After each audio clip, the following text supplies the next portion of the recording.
Role जी हाँ जी ma'am, अपना नाम?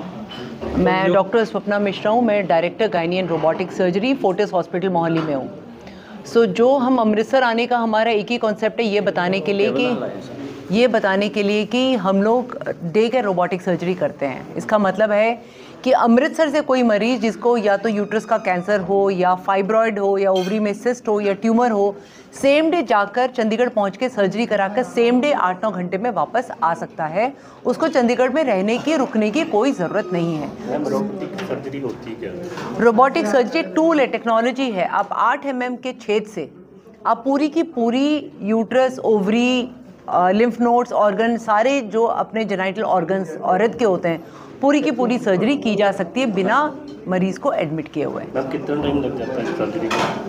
इस सर्जरी करने में जितना एक नॉर्मल सर्जरी में लगता है 1 घंटे से 1.5 घंटा लगता है, और 1 से 1.5 घंटा लगता है। और रोबोटिक टूल से आप उसको फास्टर रिकवरी दे सकते हो। मतलब ऐसा नहीं कि रोबोट यूज़ कर रहे हो तो आपको ज़्यादा टाइम लगेगा, ऐसा कुछ भी नहीं है। सेम डे आप सर्जरी पूरा, अगर आप पेशेंट को एनेस्थीसिया के अंडर लेना, बाहर लेकर आना, 1.5-2 घंटे में सर्जरी होती है। उसके बाद रिकवरी रूम में रखकर हम उसके बाद मरीज़ को भेज आदमी तो ट्रीटमेंट करवा लेता है, लेकिन जो थोड़ा सा पुअर है उसका भी कोई बेनिफिट है, कोई इसमें सुविधा है कुछ? गवर्नमेंट में है ना, पीजीआई में रोबोटिक सर्जरीज अवेलेबल हैं, एम्स में अवेलेबल है, पर वहाँ ऑफकोर्स वेटिंग 6-8 महीने की है। तो जहाँ पुअर, जहाँ अफोर्डेबिलिटी नहीं। फोर्टिस कोई सुविधा रखी थोड़ी सी? फोर्टिस ने आपका इंश्योरेंस है, आप अपने इंश्योरेंस को आप यहाँ पर यूज़ कर सकते हैं। आजकल तो बहुत सारे इंश्योरेंस कंपनीज आ गई हैं जो हर कोई अफोर्ड कर सकता है। मैम आपने जो 35 वर्षीय जो लड़की का ऑपरेट किया है रोबोटिक सर्जरी से, फाइब्रॉइड है क्या? वैसे आपने फाइब्रॉइड इज अ गांठ, जैसे आप बोलते हैं बिनाइन ट्यूमर होता है फाइब्रॉइड, जो गांठ यूट्रस में रहकर यूट्रस को ख़राब करता है। ऐसी लड़कियां फ्यूचर में प्रेगनेंसी नहीं कर सकती हैं। ऐसी लड़कियां फ्यूचर में माँ बनने की क्षमता नहीं रखती हैं और जल्दी यूट्रस रिमूव होता है। कारण क्या होता है ये जेनेटिक कारण है बेसिकली। अगर आप बचपन से वेट पे ध्यान ना दो, कुछ तो जीन्स होते हैं जो माँ से आते हैं, आपके माँ से, दादी से, नानी से, बुआ से आते हैं। उसके बाद आपका एनवायरमेंटल फैक्टर, अगर आपका बचपन से एक्सरसाइज पे फोकस ना करो, वेट गेन हो, फैटी फूड हो, क्योंकि नॉर्थ इंडिया में जो फूड है बहुत ही फैटी फूड है, उस वजह से भी बहुत सारे फाइब्रॉइड्स जल्दी ग्रो कर जाते हैं, जिस वजह से इनको रिमूव करना पड़ता है।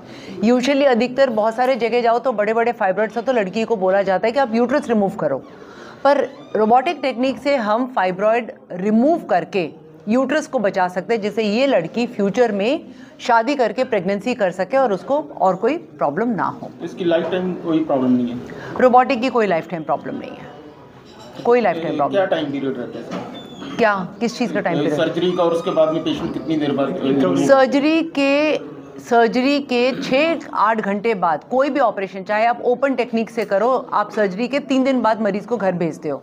अगर आप लैप्रोस्कोपिक टेक्निक से करो, आप सर्जरी के अगेन 2-3 दिन के बाद घर भेजते हो। इसमें 8-10 घंटे में पेशेंट चल के घर जाता है। हफ्ते बाद मरीज़ घर के काम कर सकता है या ऑफिस ज्वाइन कर सकता है। कौन सी टेक्नोलॉजी इतना कंफर्ट किसी भी मरीज़ को दे सकती है? रोबोट के अलावा कोई टेक्नोलॉजी नहीं दे सकती। तो अभी तक कितने मामले फोर्टिस में आ चुके हैं? 2017 से हमने शुरू किए हैं। मेरी रोबोटिक जर्नी कंट्री का हाईएस्ट है। 800 से ज़्यादा मैं रोबोटिक सर्जरी कर चुकी हूँ, जिसमें हर तरह के केसेस हैं, चाहे कैंसर केसेस हो, फाइब्रॉयड हो, अगर ओवरी में सिस्ट हो, हर तरह के केसेस हम लोग रोबोटिकली कर रहे हैं। इसका कॉस्ट कितनी है? रोबोट का कॉस्ट एक नॉर्मल सर्जरी, अब अगर आप किसी भी हॉस्पिटल में एक आम सर्जरी कराने जाओ, उससे 1 लाख रुपए, 1 लाख रुपए एक्स्ट्रा आता है। कोई भी सर्जरी से 1 लाख रुपए एक्स्ट्रा आता है। Thank you ma'am.